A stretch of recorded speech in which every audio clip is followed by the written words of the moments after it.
हिंदुस्तानी प्रधानमंत्री नरेंद्र मोदी ने कतर के ऊपर हमलों पर मुज़ाहमत जरूर की, लेकिन हमले किसने किए उसका नाम नहीं लिया। लेट अली शो यू के इस एपिसोड में आप सबको खुशामदीद। Do like, subscribe and share this content. इजरायली हमले जो कतर पे हुए पिछले चंद दिनों के अंदर जो इजराइल कह रहा था कि हमास टारगेट्स को टारगेट किया गया, उसके ऊपर हिंदुस्तानी प्रधानमंत्री ने आखिरकार आकर कॉन्डमनेशन दे ही दी। एक दिन कबल हिंदुस्तानी मिनिस्ट्री ऑफ एक्सटर्नल अफेयर्स, जो उनका वजारत खारजा है, उन्होंने डीप कंसर्न का इजहार किया था इजरायली हमलों के ऊपर। तो 24 घंटे में क्या तब्दील हुआ? एक फोन कॉल जो नरेंद्र मोदी और शेख तमीम, जो अमीर हैं कतर के, उनके दरमियान हुई। उसके बाद हिंदुस्तानी वजीर आजम नरेंद्र मोदी मजबूर हो गए कि कॉन्डमनेशन देने के ऊपर, मगर वो कॉन्डमनेशन एक कैविएट के साथ आई, जिसके अंदर उन्होंने दहशतगर्दी की भी मुज़ाहमत की। तो क्या हुआ? इंडिया के और कतर के दरमियान ये चीज एक गैप बन के किस तरीके से सामने आई। याद रखें, तकरीबन 9 लाख के करीब हिंदुस्तानी शहरी कतर के अंदर रिहाइश पजीर हैं, काम करते हैं। इनफैक्ट हिंदुस्तानियों की तादाद कतर के अंदर, जिसकी कुल आबादी है तकरीबन 2.3 मिलियन या 23 लाख की, उसके अंदर से 35% जो है वो हिंदुस्तानियों का नंबर है।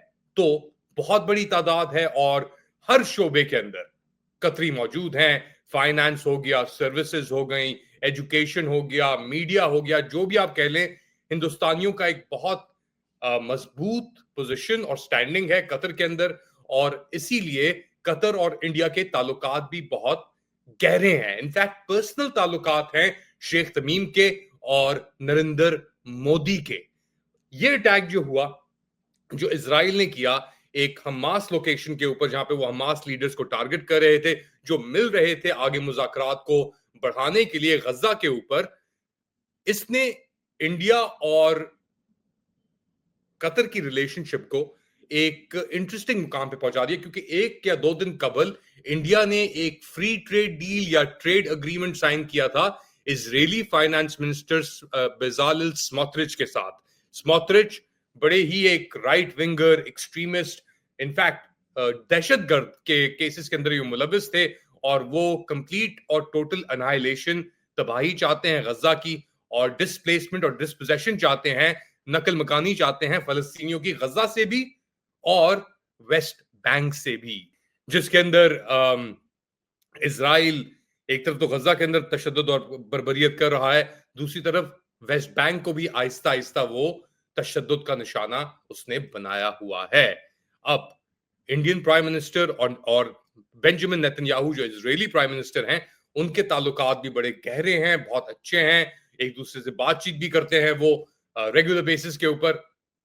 तो जब ये अटैक हुआ और बेसिकली इजराइल ने कहा कि वो कहीं किसी भी हद तक जाने के लिए तैयार हैं, तो इंडिया की पोजीशन में थोड़ी सी बौखलाहट नजर आई।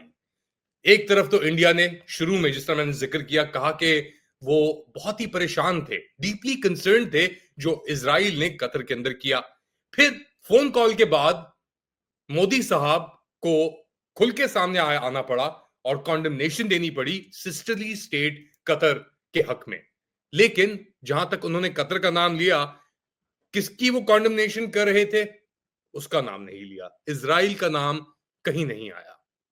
इसको समझने के लिए हमें कुछ साल पीछे जाना पड़ेगा और एक बड़ा अहम केस कतर, हिंदुस्तान और इजराइल को लेकर, जो 2020, 21, 22 से चलता आ रहा था, उसको लेकर। और ये केस है Dara global technologies and consulting services का, एक प्राइवेट डिफेंस कंसल्टिंग फर्म जो कतर के अंदर मुकीम थी।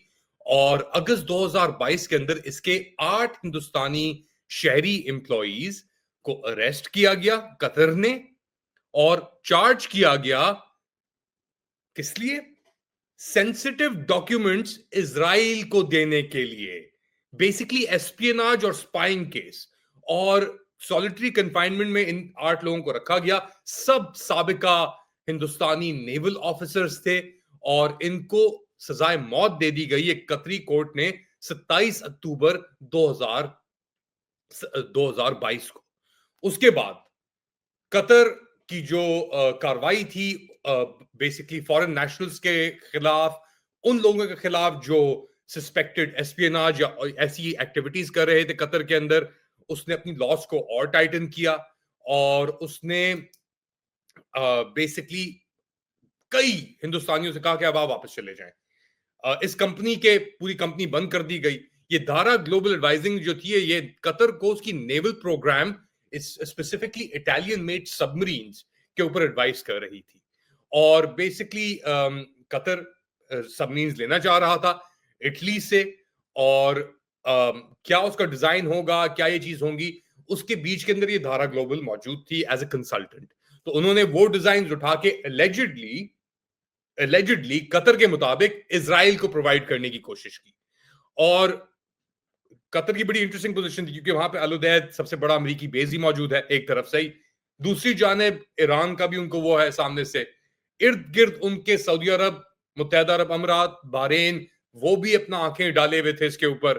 तो ऐसे क्रिटिकल पोजीशन के ऊपर, और 2017 के अंदर एक ब्लॉकेड भी हुई थी अगर आपको याद पड़ता हो, तो कतर ने कहा कि यार हमें अपनी जो डिफेंसेस हैं उनको जरा डाइवर्सिफाई करने की जरूरत है, स्ट्रेंथन करने की जरूरत है और पार्टनरशिप्स को इंक्रीज करने की जरूरत है। तो उन्होंने ये इटालियन सबमरीन थी, ये बेसिकली स्मॉल सबमरीन थी, मिनिएचर तो नहीं कहेंगे, और इसकी डाइव डेप्थ के अंदर भी इश्यूज है, ये सब चीजों को लेकर डिफरेंट डिफरेंट वेरिएंट्स इसके आते हैं। इनफैक्ट इसके ऊपर स्कॉलर्स हैं जिन्होंने काम किया है, मैं उनको भी लाइन अप करने की कोशिश करूंगा स्पेसिफिकली इस चीज को लेकर। बट द फैक्ट कि इजराइल उनके ऊपर मुखबरी कर रहा था या स्पाइंग कर रहा था हिंदुस्तानियों के थ्रू, या ये एलिगेशन थी, एक बहुत बड़ा मसला बन के सामने आ गया। अब अक्टूबर 7 के बाद हमने देखा मोदी दोबारा करीब हुआ था। अच्छा, just to round it all off, ये इशू रिजॉल्व कैसे हुआ? ये इशू तब रिजॉल्व हुआ जब नरेंद्र मोदी ने डायरेक्टली, क्योंकि डिप्लोमेटिकली वो डील करने की कोशिश कर रहे थे, डेथ सेंटेंस हुआ, जयशंकर ने कोशिश की, कुछ नहीं हुआ। पर्सनल गारंटीज, जब नरेंद्र मोदी ने खुद ही इंटरवीन किया और कतरी अमीर शेख तमीम से बात की कि देखें हमारी दोस्ती अपनी बहुत गहरी है, मैं आपकी बड़ी रिस्पेक्ट करता हूं, आप इन लोगों को इनका सेंटेंस जो है वो कम्यूट कर दें और इनको जाने दें। तो जब ये हुआ तो उन्होंने फरवरी 2024 को कतर ने 8 हिंदुस्तानी नेशनल्स को रिलीज कर दिया गारंटीज के ऊपर, नरेंद्र मोदी साहब की। तो ये तकरीबन 2 साल या 1.5-2 साल ये लोग जेल में इनको रखा गया, कतर के अंदर डेथ सेंटेंस दिया गया, और फिर इनको नरेंद्र मोदी की इंटरवेंशन के बाद रिलीज कर दिया गया। तो कहानी यहां पे आती है। और ना सिर्फ यहां पे एलिगेशंस थी जब ईरान के ऊपर अटैक हुआ कि इंडियन सॉफ्टवेयर कंपनीज या लोग जो मौजूद थे ईरान के अंदर, ये एक एलिगेशन थी, वो इजराइल के लिए शायद स्पाइंग भी कर रहे थे। अनगिनत इजरायली या प्रो इजरायली अकाउंट इंडिया से ऑपरेट होते हैं, सही। तो इंडिया की अपनी कंसिडरेशन, इंडिया में नरेंद्र मोदी अपने आप को एक ग्लोबल लेवल के ऊपर ट्रंप और नेतन्याहू के साथ पा रहे थे एक तरफ कई सालों तक। ट्रंप की पहली उसके अंदर ये तीनों का जो कॉम्बाइन था बड़ा ही एक इफेक्टिव कॉम्बाइन समझा जाता था। लेकिन ट्रंप की दूसरी जो हुकूमत आई है, इसके अंदर थोड़ा सा जरा डिसएग्रीमेंट तो नहीं कहूंगा, क्योंकि नरेंद्र मोदी साहब वो एक ग्लोबलिस्ट जो अपना उनका एजेंडा है, जिसके अंदर वो अपने आप को एक एंटी इस्लाम कैंप के अंदर पाते हैं, जिसके अंदर नेतन्याहू भी है, जिसके अंदर डोनाल्ड ट्रंप को भी शायद वो समझते हैं कि वो मौजूद है। इस सिचुएशन के अंदर इंडिया की जो न्यूट्रल पोजीशन है, जो मिडल ईस्ट के अंदर भी बड़ी इफेक्टिव है, जो पूरी दुनिया के अंदर इफेक्टिव है, रशिया चाइना जिसके साथ आप ये कह रहे हैं, तो एक जरा सा कॉन्फ्लिक्ट आता है, it's in direct conflict with India's और नरेंद्र मोदीज एस्पिरेशनल पोजीशन कि वो क्या चाहते हैं और हकीकत क्या है मौजूदा, रियलिटी क्या है मौजूदा, जिसकी बुनियाद के ऊपर वो ताल्लुकात बना रहे हैं। और इसी कॉन्फ्लिक्ट के अंदर कि इंडिया की स्टेटेड पोजीशन और एस्पिरेशनल पोजीशन के दरमियान आके ये चीजें खड़ी हो जाती हैं कि एस्पिरेशनल पोजीशन कहती है कि हम परेशान हैं जो इंडियन फॉरेन मिनिस्ट्री या मिनिस्ट्री ऑफ एक्सटर्नल अफेयर्स ने प्रमोट की, और फिर रियल पोजीशन जो होती है वो नरेंद्र मोदी साहब की कॉन्डेमनेशन के जरिए आती है कि हम कतर की सॉवरेंटी की जो वायलेशन हुई है उसको हम कंडेम करते हैं। और बात कहां पे आके रुकती है फिर कि कॉन्डेमनेशन किसकी हो रही है, उसका नाम नहीं लिया जाता। तो ये है बेसिक कहानी कतर, हिंदुस्तान और इजराइल के दरमियान जो चल रहा है। आप लोग क्या समझते हैं बताएं मुझे कमेंट सेक्शन के अंदर। Do like, subscribe and share this content. अपना ख्याल रखिएगा, अगली बार तक टेक केयर।